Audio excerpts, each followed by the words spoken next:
This is a quick guide to reading your DARS report. To run your DARS report, go to the main UIS webpage. Scroll to the bottom to find the registration link. On this page, scroll to the heading Graduation and Degree Audits and look for the link Enter DARS Web for Students. If you click on this link, you'll be able to log into the system and access your DARS report.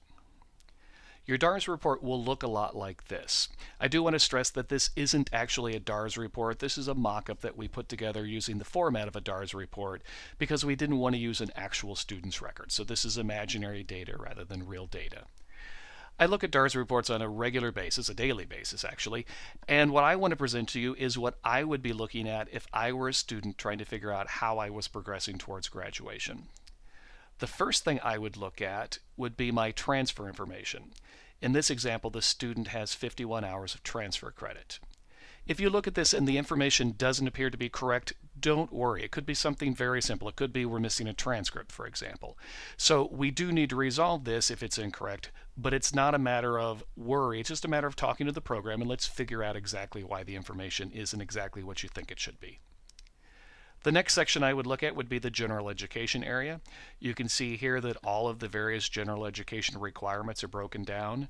A plus sign on the DARS report means that a requirement is complete. So in this example, the student has taken English 101 and 102.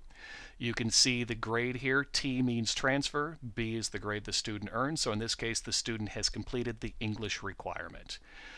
If you scroll down a little bit further, you're going to see a minus sign next to humanities. So in this example, the student has completed all of the general education requirements with the exception of this humanities, and the student needs 3 hours of humanities general education to complete the entire general education requirement. The next step below that is the engaged citizenship common experience requirement. Again, plus signs mean complete. Minus sign means that you still need to complete the requirement. In this case, the student needs 3 hours of engagement experience to complete ECHE. Below ECHE, you'll see the beginning of the sociology anthropology requirements. The first section is the SOA core classes that everyone must take. You can see that this particular student has completed SOA 302 and 304.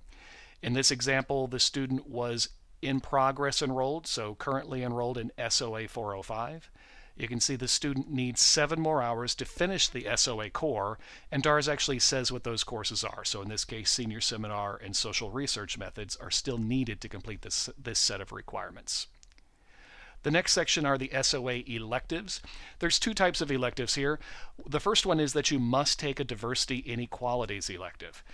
This particular example student has not done that, so DARS is saying that the student needs 1 course to meet this requirement and is saying that the student can select from SOA 231, 441, or 301. The student must also complete 7 to 8 hours of upper level requirements, with at least one of those being a 400 level course.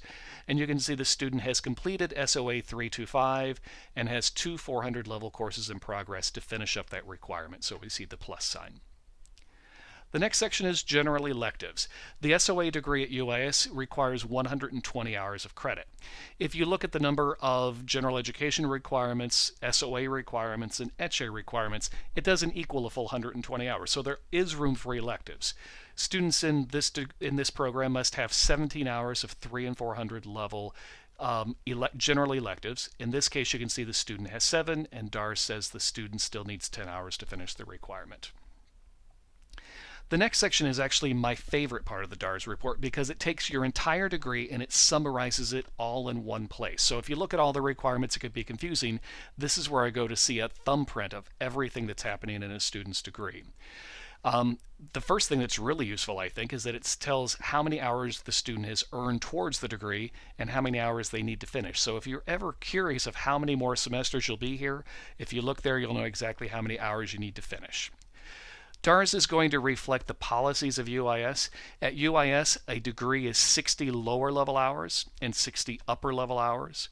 As you probably know, I should say, you have the opportunity to petition additional lower level hours. So you can actually increase that from 60 lower level hours to 72, but DARS will not reflect that until you do the petitions. This 120 hours is reflected in 3 groups. The first group is going to be 30 hours of upper division credit that must be taken at UIS. This is separate because every student, even transfer students who might come in as seniors, have to do at least 30 upper level hours with the UIS to even earn a degree. So we're going to count those hours in the first section. The second section are the other 30 upper level hours of your degree. This could include UIS courses, it could include upper level transfer courses, and it could include, if you petition additional lower level courses, those petition courses as well. The third section just collects the 60 hours of lower level credits. The last section that I find really useful to look at is the very last section on the DARS report with the heading Courses Not Used Towards Degree or Requirement. In this case, you can see this student has 2 classes sitting down here that aren't being used. And the reason is they're 100 level courses. So once you reach that 60 hours of lower level credit, DARS starts putting any other lower level credits down here at the bottom because they're not part of your degree. This is where you want to go to look for classes that you might petition in to increase that hour from 60 to 72. So if you see hours here, you should probably be talking to your faculty advisor to see if you can petition those courses to count towards your degree. In general, if you have any questions about DARS, please contact the program. It's a relatively easy thing to look at if you look at what's there, but it can be confusing. So we don't want you to be confused. We're here to help you. Just let us know what we can do.